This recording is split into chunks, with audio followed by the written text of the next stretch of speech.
Hello, this is Anthony Torres and welcome to another narration of The Science of Getting Rich by Wallace D Wattles. Chapter 3. Is Opportunity Monopolised? No man is kept poor because opportunity has been taken away from him, because other people have monopolised the wealth and have put a fence around it. You may be shut off from engaging in business in certain lines, but there are other channels open to you. Probably it would be hard for you to get control of any of the great railroad systems. That field is pretty well monopolised, but the electric railway business is still in its infancy and offers plenty of scope for enterprise. And it will be but a very few years until traffic and transportation through the air will become a great industry, and in all its branches will give employment to hundreds of thousands and perhaps to millions of people. Why not turn your attention to the development of aerial transportation instead of competing with J.J. Hill and others for a chance in the steam railway world? It is quite true that if you are a workman in the employ of the Steel Trust, you have very little chance of becoming the owner of the plant in which you work. But it is also true that if you will commence to act in a certain way, you can soon leave the employ of the Steel Trust. You can buy a farm from 10 to 40 acres and engage in the business as a producer of foodstuffs. There is a great opportunity at this time for men who will live upon small tracts of land and cultivate the same intensively. Such men will certainly get rich. You may say that it is impossible for you to get the land, but I'm going to prove to you that it is not impossible, and that you can certainly get a farm if you will go to work in a certain way. At different periods, the tide of opportunity sets in different directions, according to the needs of the whole and the particular stage of social evolution which has been reached. At present in America, it is setting towards agriculture and the allied industries and professions. Today, opportunity is open before the factory worker in his line.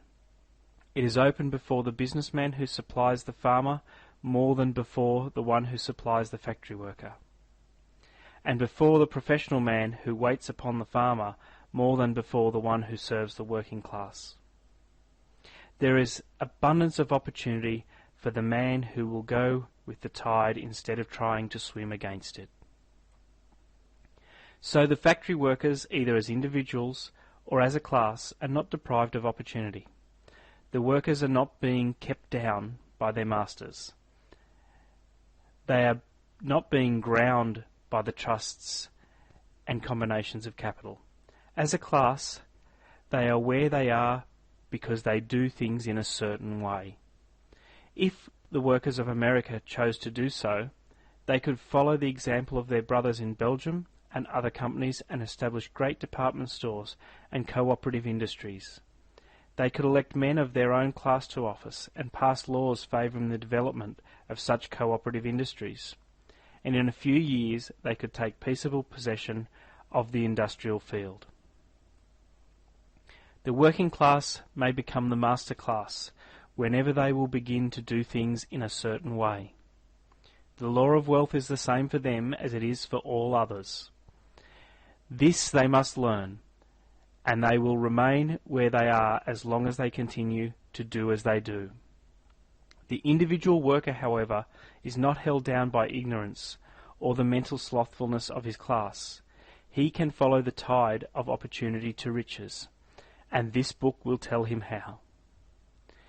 No one is kept in poverty by a shortness in the supply of riches. There is more than enough for all.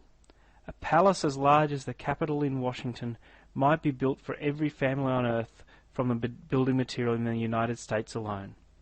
And under intensive cultivation, this country would produce wool, cotton, linen, and silk enough to clothe each person in the world finer than Solomon was arrayed in all his glory, together with food enough to feed them all luxuriously. The visible supply is practically inexhaustible, and the invisible supply really is inexhaustible. Everything you see on earth is made from one original substance, out of which all things proceed. New forms are constantly being made, and older ones are dissolving. but all are shapes assumed by one thing. There is no limit to the supply of formless stuff or original substance. The universe is made out of it, but it was not all used in making the universe. The spaces in, through, and between the forms of the visible universe are permeated and filled with the original substance, with the formless stuff, with the raw material of all things. 10,000 times as much as has been made might still be made, and even then we should not have exhausted the supply of universal raw material. No man, therefore, is poor because nature is poor, or because there is not enough to go round. Nature is an inexhaustible storehouse of riches. The supply will never run short. Original substance is alive with creative energy and is constantly producing more forms. When the supply of building material is exhausted, more will be produced. When the soil is exhausted so that foodstuffs and materials for clothing will no longer grow upon it, it will be renewed, or more soil will be made. When all the gold and silver has been dug from the earth, if man is still in such a stage of social development that he needs gold and silver, more will be produced from the formless. The formless stuff responds to the needs of man. It will not let him be without any good thing. This is true of man collectively. The race as a whole is always abundantly rich, and if individuals are poor, it is because they do not follow the certain way of doing things which makes the individual man rich. The formless stuff is intelligent. It is stuff which thinks. It is alive, and it is always impelled toward more life. It is the natural and inherent impulse of life to seek to live more. It is the nature of intelligence to enlarge itself, and of consciousness to seek to extend its boundaries and find fuller expression. The universe of forms has been made by formless living substance, throwing itself into form in order to express itself more fully. The universe is a great living presence, always moving inherently towards more life and fuller functioning. Nature is formed for the advancement of life.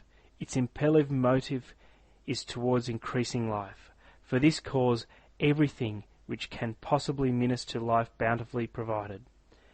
There can be no lack unless God is to contradict himself and nullify his own works. You are not kept poor by lack in the supply of riches. It is a fact, which I shall demonstrate a little farther on, that even the resources of the formless supply are at the command of man or woman who will act and think in a certain way. I hope you've enjoyed this narration of The Science of Getting Rich by Wallace D Wattles. You can find more information about the science of getting rich and other success resources, including a free ebook of The Science of Getting Rich at eventsforyoursuccess.com. So go check out that site now and grab yourself a copy of Wallace Wattles' Science of Getting Rich. Remember, be transformed by the renewing of your mind so that you may live, love, learn, and leave a legacy. I'm Anthony Torres, and here's to your success.